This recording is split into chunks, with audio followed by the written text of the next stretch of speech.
on this beautiful Thursday afternoon. I'm broadcasting it live from Tampa, Florida. And for all those international listeners, that's on the East Coast of the United States, on the West Coast of Florida itself. Delighted today to be welcoming Suzanne Oliver. She's actually on the East Coast of Florida, out of Orlando. And, of course, the inevitable but wonderful Wendy West out there in Arizona. So today's another exciting day because we're talking about the non-traditional woman. And quite frankly, I think we need to, reframe that sentence, or reframe that concept. Because in my opinion, a person that is being called a non-traditional woman is the woman that should be so traditional. It's that person, that deserves to be themselves, the way that she just wishes to identify herself in her feminine energy and her masculine energy and whatever she so desires. And that's how it should be. I don't think it should be a non-traditional. I think it's, you have every right, like anybody else does, to be yourself. And this person does that. And what's great about Suzanne is that she's got this vast experience in both worlds, the feminine and the masculine. Starting off in the military at a very, very young age and taking some really awesome tasks and daunting tasks and responsibilities, for some of our politicians over time, but then also gone into that other realm, the other realm of, nurturing, of creating, of generating, and really giving back to the world. And so, Suzanne, I really want to thank you for joining us today. Thank you, Dr. Bart. I'm really excited to work with you today. So what's exciting about you is you've got a very interesting story. And, we love stories. Wendy and I, we always want more stories. And lately we haven't got enough of those. So we're going to give you this little platform today just to tell us a little bit about how you started in the military and where it's brought you today. Because one thing that you're talking about is your personal journey, how you overcame adversity and really create momentum. And you've created that for yourself, but you're also creating that for others. Yes, it was growing up in California. It was we did a lot of traveling, but nothing really too far bordering states. And a cousin of mine got to go to Texas. He joined the Air Force and he went to boot camp in Texas. And I thought, now that's a pretty good deal. I'd like to go to Texas too. So I graduated high school at 17, and the military wasn't taking that many women, especially at my age. So to my father, I was true, and I joined a local college for a year. And as soon as I turned 18, I joined the Army. I went home and sat my parents down and said basically that I joined the Army. And my father kind of took a gulp. My mother took a gulp. And they both agreed it was great. Okay, we'll support you. And about an hour later, my father took me aside and he said, I was in the Navy. I went, oh, really? That's where you were a pilot. And so I went and told the Army recruiter, no thanks. And I joined the Navy the next day. And I had to wait for 6 months because there was only an 8% women factor in the military back then. It was 1976. And most of my friends were in the feminine movement back in the day. And people were asking me, why would you consider joining the military? Are you looking for a husband? And I said, no, I want to work on airplanes. It was my dream to be around airplanes. I love the sound of them, the smell. And so when they actually sent me to boot camp, the only thing that drugged me through those long days was the thought of actually being around the airplanes. And my father's words. He said, Susie, when you joined the military, you signed for 4 years. No matter what happens, you do your 4 years. That's your commitment in life. And I ended up into 12 years. So wow. I did play with airplanes, and it was a blast. So what does your father say about it? Oh, wow. My father passed in 2008, and his parting words to me were, you're the strongest woman I know, and I appreciate everything you've done for our country. I love you so much. So he was very proud. Wow, that's neat, because here's the one thing that I know, and people will already get this sense out of you, even if they're just listening, but when they can see you and people who know you, the amount of feminine energy that you have as well is tremendous. And so clearly you've been able to tap into, all these best qualities of yours, being that strength, not necessarily in a masculine way, but just being a strong woman, but also at the same time really being that feminine. But I'm sure it wasn't very easy when you joined. No, when I first went after boot camp, I went to my first duty station, and it was Puerto Rico. So what a great deal that was, except that it was considered outside of CONUS, outside of the continental United States in the 70s. So we had like powdered eggs, powdered milk. We were still pretty cut off from what I consider the creature comforts. So I was very, very grateful. I ended up working with some SEAL team guys. They were around the airplanes that I was working the transient line, and they were getting ready to go jump out of the airplane. And I was really grateful because they kind of took me under their wing and invited me out to their camp, and I got to go fishing on their boat, learn to roll conch out of the shell and make conch stew. They invited me to go jump out of an airplane once, and I said, no, thank you. I work on them. So it was very diverse. I was also part of the aircraft squadron that was attached to the Navy base. It was called AIMD. And I flew in a reciprocating engine. It was not a turboprop, but just a regular propeller engine. We carried 28 passengers, and our main duty was to fly up and down the coast to Jacksonville, Florida, to calibrate the gear for the aircraft maintenance department. And boy, oh boy, those guys did not want me in the squadron at all. They wanted nothing to do with me. I applied to fly flight crew, and they told me I could do it on my own time. So I worked my regular shift, and I flew part-time, and I loved it. So in 1977, I went ahead and went full-time flight crew and transferred out of Puerto Rico to Norfolk, Virginia. And I was put into a squadron that was given presidential helicopters, and I was there from 78 to 1980.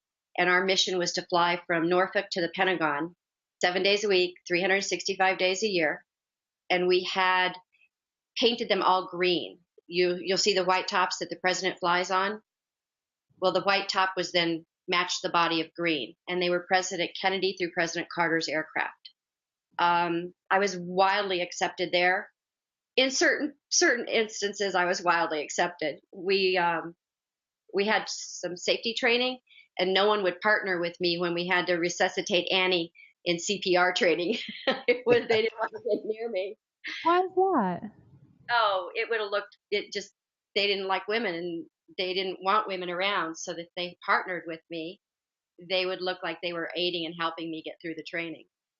So how did that make you feel? I mean, and what was it that, allowed you to stay focused and stay encouraged, if you will? Because one thing I do know in just our general experience is that when our environment is not conducive to supporting, what we believe in, it can be very tough. And there are a lot of people that would just simply give up. And obviously you didn't. When I was flying, when I was involved with the crew and really experienced team, I had a couple of incidents in the first aircraft I flew in out of Puerto Rico. We came down with an engine on fire one time. We were in Jacksonville, Florida, and our nose gear wasn't locked. And I had children and spouses with me on the flight, and I had to secure them. And I found that when I was in that situation, I really utilized my training, and I was able to tap within something I had no idea I had. And the more I experienced it, the more I wanted to be that person. And I actually became an instructor in the aircraft. And I had guys that worked for me and weren't happy with it, but I loved what I did. My career was so compelling. I knew that this is where I needed to be. So all of that exterior noise and that environment that said, you're not welcome, I said, watch me. I am welcome. I am as good as you, if not better. So I studied hard. And here's another question then. And are you aware of you directly impacting the lives of other men or changing their perspectives on things? I mean, did any of these men ever come back to you and say, hey, you know what? I really appreciate what you're doing. Thank you so much. Yes. I had an instance in my final aircraft. I was in DC-9s, which you'll know them as an MD-80, and we had to load baggage along with our regular jobs. And this is further in my career. I had lost my husband after being married for 10 months, and I was pregnant when he passed away. So my daughter, when she was born, I stayed working in the squadron for just a short while. I really tried to make both jobs work, mom and sailor. But one of the guys was giving me a hard time that I wasn't loading the bags quick enough. And I turned to him and I said, if this was your wife and this was her career and she loved it and she had just lost you, would you want her to be treated the way you are? Oh, Suzanne, I'm so sorry. Let me help you. Let's get this done together. And so sometimes they needed to be just kind of tweaked to their own situation and their own life. And it wasn't said with any hurt or anger. It was just, would you want this for your wife? And it really hit home for him. I've since been in touch with a lot of shipmates and squadron mates that I was involved with over Facebook, and we're just great friends now. I'm so blessed to have them still in my life, very much so. So have you noticed the better implications or the doors you have opened for other females, for other women in the Navy? Have you had any acknowledgement for all the good that you did for the future women? Just recently, and that's a great question. Thank you. It never really dawned on me. I mean, I did what I did, and I was happy, and I got out, and I've been a mom. My daughter will be 31 now. So, and I have two granddaughters. Shout out to my girls. But one of the things that I started doing when I started my nonprofit is I started getting on the Female Enlisted Sailors website. Facebook. And some of the girls, I had posted a picture recently of my father pinning my wings on me in front of the squadron, and it's an old black and white. And the women just were amazing. Thank you, thank you, thank you. What you did for us, the glass ceilings you broke, we're better because of you. And I never really, and I get a little bit emotional because I never looked at what I did as anything other than it's what I wanted to do. My compelling future was so strong that I wanted to be around airplanes. Nice. That's a beautiful, beautiful story. And again, thank you not only for that, but also for the fact that you served our country, and a lot of respect for, all of our service people that do those things, putting their lives on the line.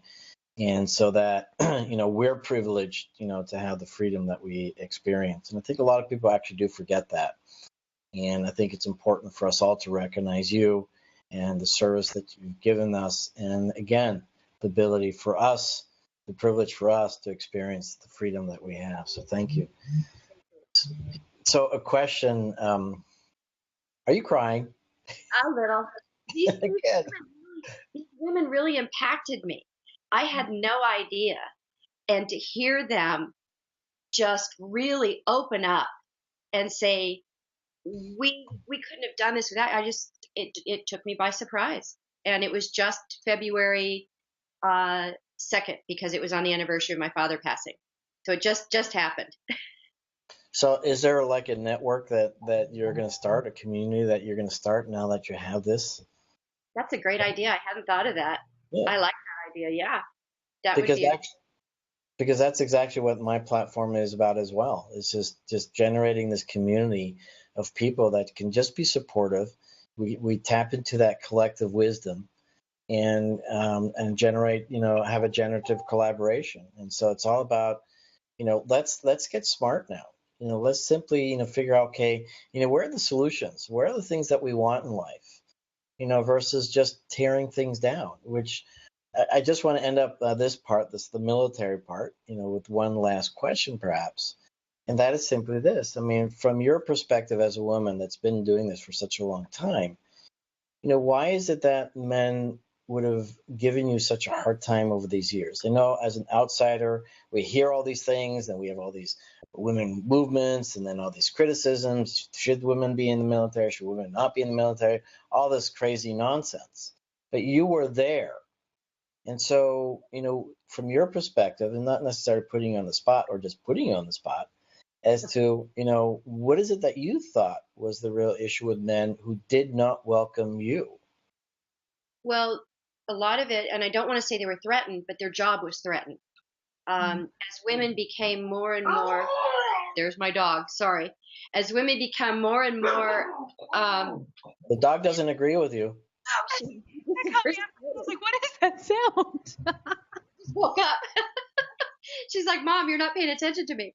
As women, again, the percentage of women in the military has grown so much, and these men have had their jobs. And in the Navy, in particular, men rotated between sea and shore duty. So sea duty was 6 months at sea, which was not seeing your family and not being at home. And when I was in, women were not allowed on ships. We could only do shore duty. We could not be in combatant type squadrons. There were certain squadrons I couldn't fly in. So, and I say fly as air crew, I was not a pilot. But so we took their billets or their jobs on shore duty, and that meant they had less to pick from. So in my particular case, it was the fact that I was taking their jobs. Right. And that wasn't fair to them. I appreciate now that there's women in other positions. I think that women in combat it's difficult for me to swallow sometimes, because I know what it's like to see the guys so intense, especially working with the SEAL team. I was so grateful to work with them in the 70s, and we did reconnaissance work, and I was a decoy when they were swimming up to ships and putting boom boom on them. They're such a close-knit group, and sometimes it's like women in the NFL, I guess. I don't know. Would it fit? So I applaud what we've done as women very much. I applaud the barriers we've broken, and I'm blessed to have flown with the first 2 women that went on deployment in 1978, and I was the first woman to fly out to 2 ships. So as we grow as strong women, we're able to take on more. And it's a fine line. It's hard to talk about, because back then I didn't think women belonged in combat at all. So I'm learning to appreciate that now. See, my perspective is this, and I forget who actually said it, but the purpose of having a military is that you have to have a very tight, cohesive group of people that really work very well together. And quite frankly, it really doesn't matter who's part of that group, as long as they get to work really well together. And anything that can disrupt that, and again, it doesn't matter who it is, then that's a problem. And I think, men just think differently than women. They like the burp jokes and the fart jokes. And wait, those too. Well, I know that. I mean, come on. I have to keep something for the guys. Seriously, Wendy. So obviously these are generalizations, but I mean, the truth is that we are different, and thank God we're different. That's exactly what we want to embrace. I mean, everybody wants to make everything all the same these days. Well, that's freaking boring. Let's embrace diversity. Let's embrace, the differences, because that's also what I believe generates, creativity, the genesis of all that happens. And so when it comes to situations like these, which are so super critical, right? And not to get into kind of political debate here, there are differences between men and women.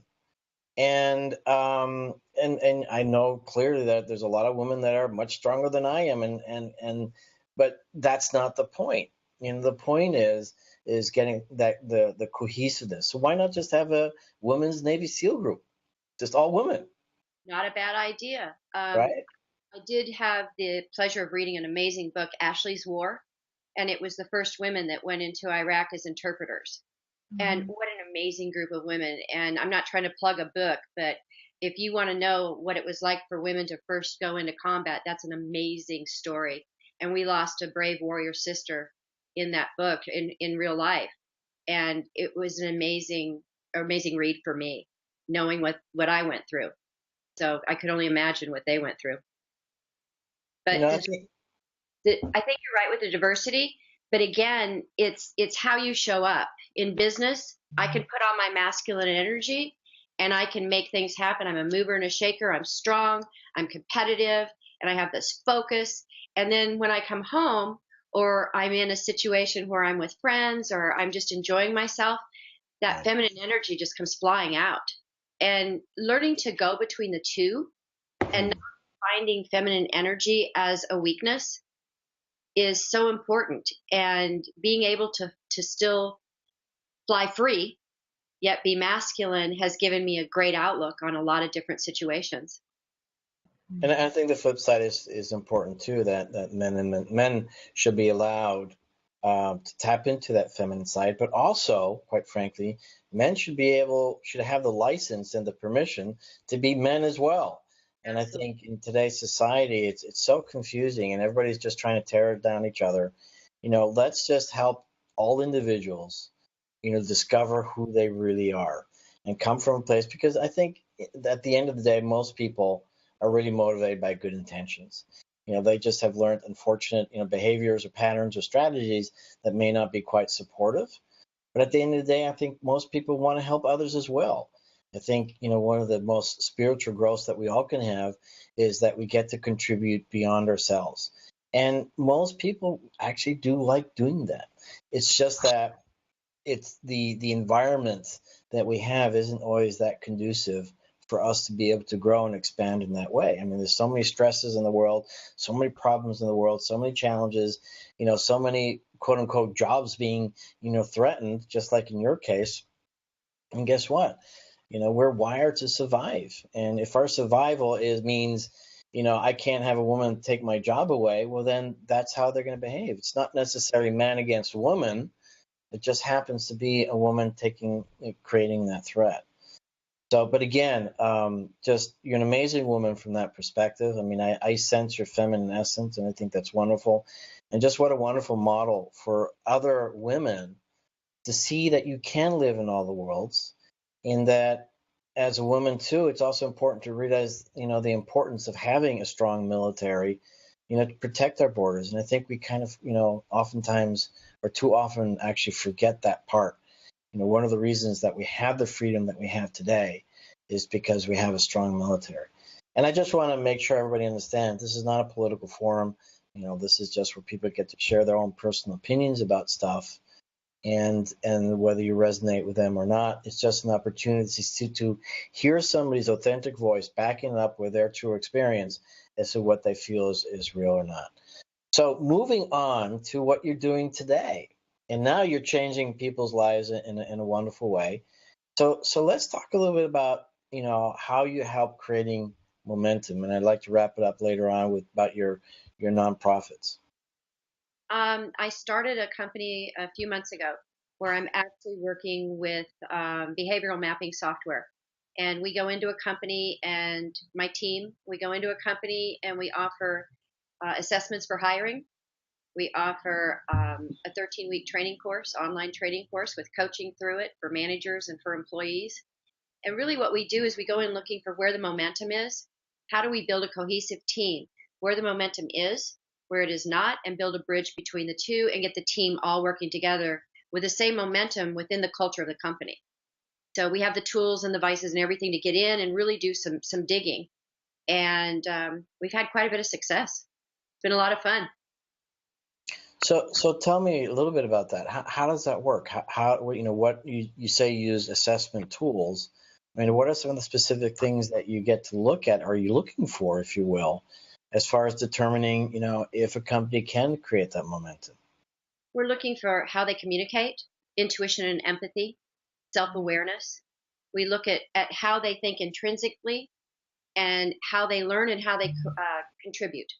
So if a person is working with a manager that's wide open, loves to communicate, full of energy, and this person's a little bit closed, and they may hold their privacy intact where they're not as open, and they may have they're kind of slow to make decisions. So we want to make sure that we have the right people working in the team that have the same ideas, that have the same energy, and make sure that they all get into a place where they're all going to thrive. We might have somebody in customer service that really doesn't know they can sell. Oh, I don't sell. But they have everything going for them that says you will be a great salesman or saleswoman. I go in and we have a sales training. We help them become that salesperson, and we show management what their assessment looks like and why they have the gifts that they need to be an outside salesperson.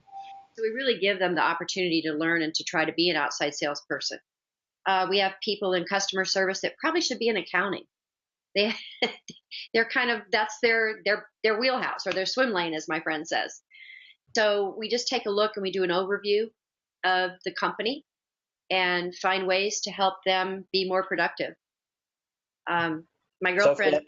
So if you have somebody at the front desk who's supposed to be sociable and all that kind of stuff, but really is better off in accounting, how do you actually figure that out? I mean, We can tell off of the assessment. We can tell what their strengths and weaknesses are and how they communicate.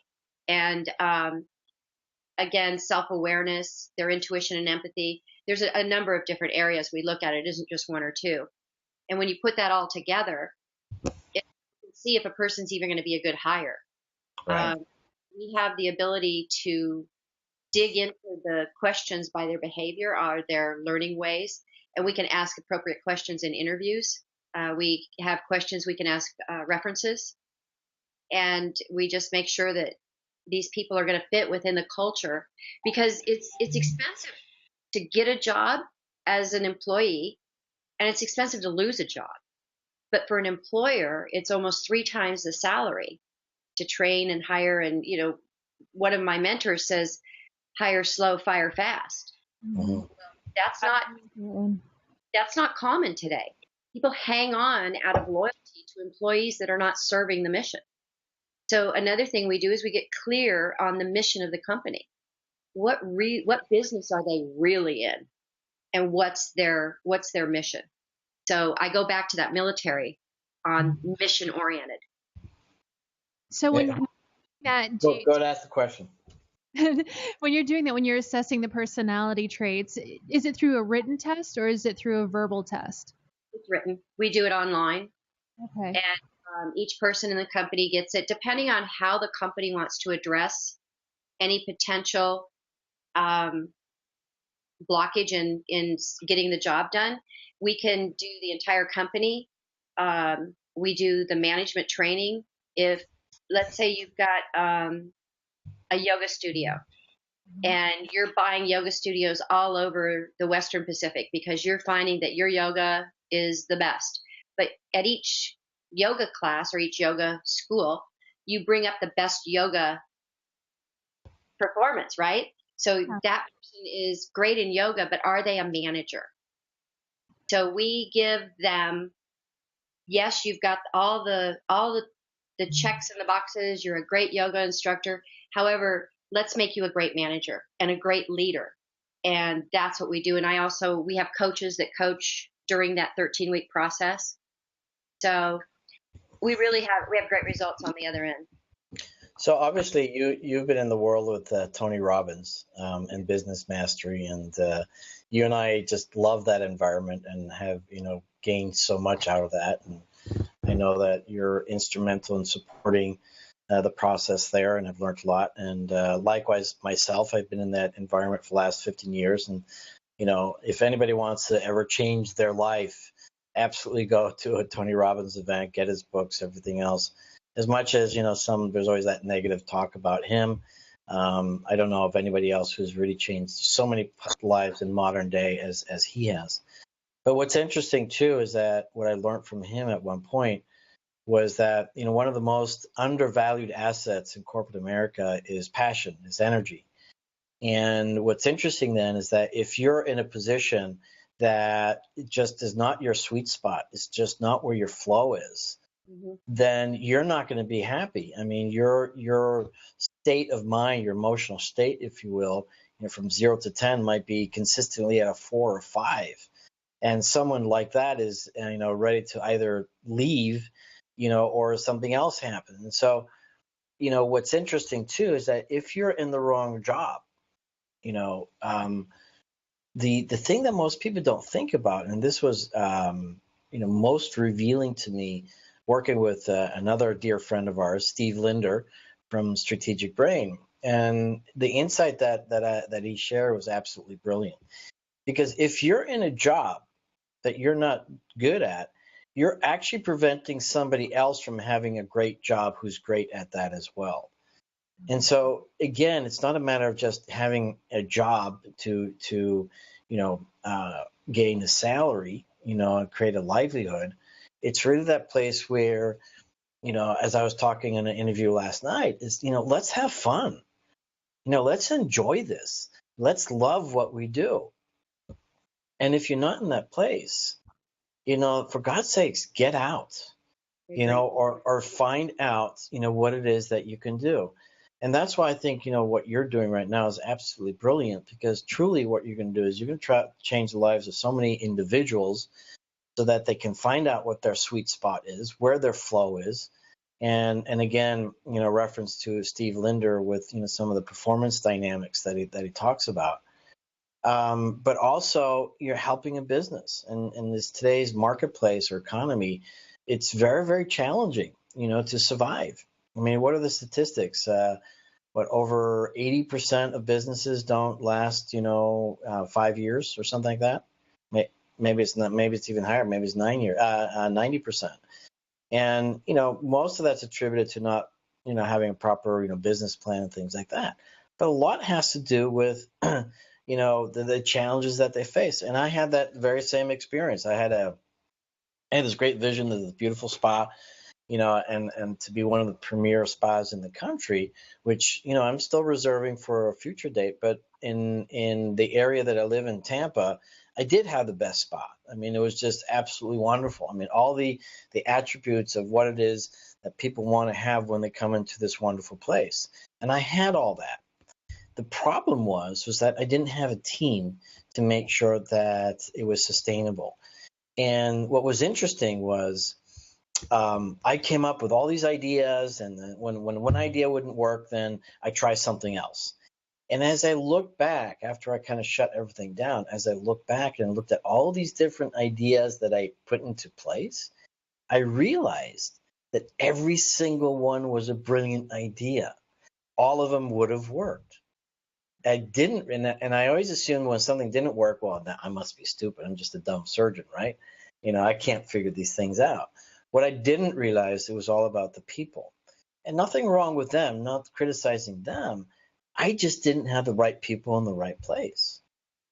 And so that's just unfortunate. And I was just very uneducated, like I'm sure probably 95% of the other businesses in the world are just also uneducated. Because I had the same mistake. I would, hire somebody very quickly because I thought they were cool, they were fun, and I hated firing them. But, that was the wrong way to do things.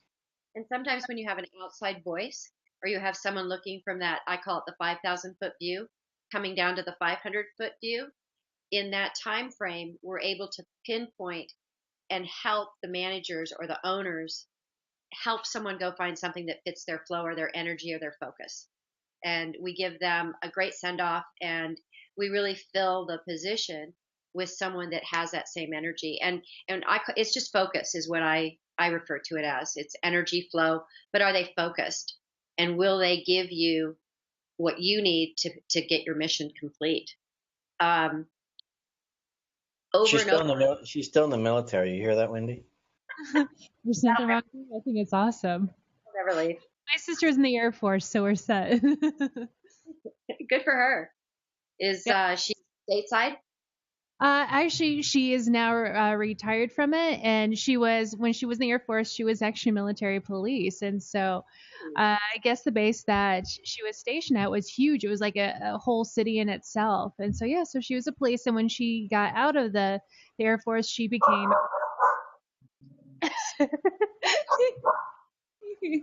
So Wendy, was she inspired by you to be a military police officer? You have to keep you in check when you're growing up, and therefore realize you had a lot of experience. I do that, but because I had such hearing issues that I didn't qualify to be in the military as much as I wanted to. I failed every hearing test, failed them all. So because I kept failing the hearing tests, and because I had hearing issues, I get to live vicariously through her. But she's the strongest woman I have the honor of knowing and also being related to. So, and I just do my best to try to keep up with her. She's awesome. She's in the police force now? Huh? She's serving as in the police now? Oh, you know what? She's actually done with being in the police, and now she tours all over doing promotional marketing. And the funny thing is we've done a couple modeling jobs together. So it's kind of funny. Like she's like this amazingly just strong woman, and it's so fun to see her all girlied out. Yes. We have fun. Well, maybe we should interview her sometime. What do you think? I think you should. She's wonderful. She is so wonderful. Well, invite her one day. Okay. So, Suzanne, Yeah. one of the things that you keep on mentioning, which is really, really important, and I think is such a cliche when we talk about it, but the truth is it's so undervalued again and misunderstood, is that when things fall apart, people usually say, well, you're not communicating right. Mm-hmm. And I think for the most part, most people just don't know how to communicate. So how are you approaching that? I mean, how is it that you coach or advise people when it comes to that communication? Because I know it's absolutely critical in any situation. It is cliche, and it goes back to men and women and workplace or relationships. Yeah, how do you communicate? And I think if you come from a place of authenticity and you really care about other people's model of the world, if you look at it from yours, like everything's how I think, that's going to prohibit me from communicating in a better manner or an open way to speak to people. But if I look at their gifts and I look at their model of the world and I understand what makes them special, I can communicate on that level. We talk about the 6 human needs, what lights people up. If you know that someone loves variety, you talk to them about what's going on the weekend. You communicate with fun. If you know someone really likes significance, you talk to them about that at their level. So when you're able to understand how people think and you're able to really accept their gifts and not look at it as your own, the communication's wide open and relationships will thrive. Business relationships, man and a woman, woman and a woman, man and a man, all relationships will thrive. So that's how I coach on that. Nice, nice. One of the things that I've also discovered over time, is in particular in any kind of relationship, if you will, and I forget who actually said this, but when you give people what they want first, you'll get everything that you want. And people immediately say, oh, that's manipulation. It's just, no, that's not manipulation. When you know what people need, kind of sort of what you're talking about, the 6 human needs from Tony Robbins, which are, certainty and variety and love, connection, significance, growth, and contribution. When you really get to relate to people, because, when people have a bad behavior, and you know this too, because of the training that you've had with our fearless leader, Steve, when people are in pain, right? Or let me rephrase that. People are not their behaviors. And so when somebody has a bad behavior, they're hurting somewhere. Yes. And it's very interesting to see that. And then we become so critical about somebody else's behavior. And when we get really upset, what I then tell people is, well, what's your role in this? Yeah. Why don't you look inside and ask yourself, okay, what's really going on here? Why should I be so upset about somebody doing this behavior? And it doesn't matter what the behavior is. And that was an epiphany for me going, and she's going to New Zealand, by the way, Wendy. Yes. I'm still trying to enroll Wendy to go with us, but she's so freaking stubborn. Oh, it's going to be so much fun. I work a lot, and I actually just had a brokerage, not really brokerage firm, more of a designer hire me. So I'm going to be in New York next month, and then in June I'm going to be in Vegas. So well, good. You'll have the slot of our time frame in between the two, so you can go. It could work. So you're becoming even a bigger celebrity than I already know you as. Well, no, I'm actually going to use my degree for a couple weeks here. I'm a graduate gemologist, so they just need some grade diamonds and help. So that's easy. Just stick me behind a microscope. I'm fine. Bored as heck, but I'm all right. Good. So getting back to all this after this unfortunate distraction, that was my fault. I'm hanging around women, I'm all over the place. And I can blame my interview last night because that's what she was. And she decided, yeah, I'm a woman. I can be all over the place. So, and now I'm doing the same thing. And so what I'm really saying now is that I'm also connecting with you. It's like you said earlier, what's the model of the world? Hmm. And when, people like themselves. And Yes. so it's important for us to be able to relate on the same level. Not that any level is better or worse than another. It's just using the same kind of language, using the same tone. And I know that you know all this and you teach all those things. And I think that's really important because, again, in leadership, the most important thing is that, understanding what people really need in life. And when we can simply respect that, and that was a great epiphany for me going to Ecuador 2 years ago with the same group that I'm going with in New Zealand in a couple of months, which is going to be really exciting. It's a humanitarian trip. It's Life List Productions, something like that. But it's what? Inspire. Yeah, well, Inspire is the other one, and then Bright L'Oriano Global is the other one, and I'll put some links on for people if they're interested. But the point of the matter is that I realized that I'm celebrating my faults and my weaknesses, and so I'm taking ownership of my own stuff, not blaming anybody else, not and it's all internal, saying, look, this is what I am, and going through a whole journey and process over the last couple of years to really understand, how to work with that, and really coming from the heart versus from the head. And I think this is another reason for this platform is simply just to hear voices like yours and Wendy's always.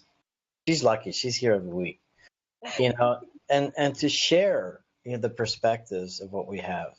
Yes. And so, what I like about what you're doing too is that not only are you military, not only are you an entrepreneur and business person, but you have these nonprofit things going on. Yes. That is huge. What? I'm not busy enough. So tell us a little bit about your nonprofits. Well, I after my husband passed away, and I really tried to stay in the military, and I had a little one at home, I realized that I had to make some major shift. And one of the gentlemen I worked for suggested I get into sales. I'd never sold anything in my life, but he thought I could do it. So I ended up working for his company, Pitney Bowes, and they gave me an amazing uh, foundation in sales training, and I was very successful. And as I moved throughout my career, from the 80s through the 2013, I took on more and more responsibilities, more territory, larger numbers, and I was working for a company out of Glenview, Illinois, Chicago area. And at one point, I was covering 3 countries, and I wasn't home, and I just said enough. What really lights me up? And I was starting in my Tony Robbins tours and getting used to feeling good about things and really looking within. And I realized that giving back, contribution, really lit me up. And I didn't understand philanthropy. I didn't understand any of it, but I knew that I had to give back to the women that were coming back from Afghanistan, Iraq, and that were serving for our country. So in 2013, I started Heart of a Fighter, and it's heartofafighter.org. And we support women in transition, and it's all women of service. It's not only our women veterans or our women in the military, it's our women police officers, our firefighters. PTSD can hit anywhere. Just have to be aware of it. And we want to support these women because women internalize things where men can externalize things. Men can give, oh, I'm mad, I'm upset. But women, when they come back from the military overseas, they're moms again, their wives, their daughters. And they have to show up in that capacity. But they might have traumatic brain injury. They might have had military sexual trauma. And they might have post-traumatic stress disorder, which military sexual trauma is a part of. So how do we understand our women? We are one. We understand because we've been there. And when I transitioned out after my husband passed, it was pretty tough. I didn't have a lot of resources, especially what to wear. I know that sounds kind of silly, but I wore a lot of black, black and white, and my flight suit was green. But so we work with women on how to dress again. What's proper. When women come out, or men even, their resumes are written to their strengths in the military. Oh, I did 7,000 hours of this training. I did 7,000 hours of this job. But that doesn't say what they did as a leader. They might have led a platoon. So I have a woman on my staff who's an HR whiz, and Trina was actually in Afghanistan for a year working as an HR coordinator for a company over there. So she understands the mentality. Plus, she's married to a retired Army guru. And so Trina rewrites resumes, and she has the veteran do the heavy lifting. She just guides them. So it's really their resume. It's not hers, which a lot of times people rewrite resumes for veterans, and they use words that are not congruent with who the veteran is. So we want to make sure that they understand why we changed it and why we offered them the assistance, and it's no cost. We also have the ability to run business incubators where we help women entrepreneurs find possibly a franchise or some sort of a niche that they might be looking for. San Diego Gas and Electric has always been looking for women veterans with IT background. So I have headhunters that I occasionally speak with and say, what do you need? Where are you finding openings? The only issue with that is that a lot of women, when they come back and they go back to their families, they don't want to move. So they're not as transient as they used to be, which I don't blame them. So we try to work with local headhunters in pockets like Norfolk, San Diego, Fort Hood, different areas where we can really help these women get back to work. Let's see, what else do we do? We do group get-togethers and talk about what the issues are and what we're experiencing as we grow and transition. And we also offer full-time counseling support through our coaching, our life coaches. And just to give you an idea of the difference between when these women go to therapy versus when they get coached, therapy works with the past, where coaching works with the future. So we're always working with the women through their therapists, through their therapy. And like sometimes they'll have therapy on a Wednesday and we'll work with them on a Friday. So we're able to merge the two together. I have a full-time suicide person online that I can call 24/7. So we're able to fulfill that need too. And it was just a dream, but I realized that I had some adversity. Obviously, when my husband died, I went through breast cancer at 42, and I realized that there was more than just one Suzanne. I was the soul of a woman. I was the body of a survivor, and I'm also a heart of a fighter. So that's how Heart of a Fighter was born. Wow. That's beautiful. And so what's wonderful is that, you obviously have gone through some tremendous challenges in your life, and you never really lost touch with who you really are. That's commendable. Thank you. I've been surrounded by some really amazing people, from my military friends that I'm still in touch with, that still care. How's Rachel, my daughter? How's Rachel? What's Rachel up to? Did she have the other baby yet? Yes, that kind of stuff. To the people that I'm surrounded with through my Tony Robbins volunteer work, I have the most amazing trainers and senior leaders and fellow crew members, and I'm so blessed that I get to do it 3 or 4 times a year and give back and watch people their transformation when they walk the fire. And then working with neurolinguistic programming, especially with you, Bart, and the group that we have. So I guess I've surrounded myself with people that constantly push me, yet love me unconditionally, and give me the freedom to be me. And that's when I really started growing. So I'm support you.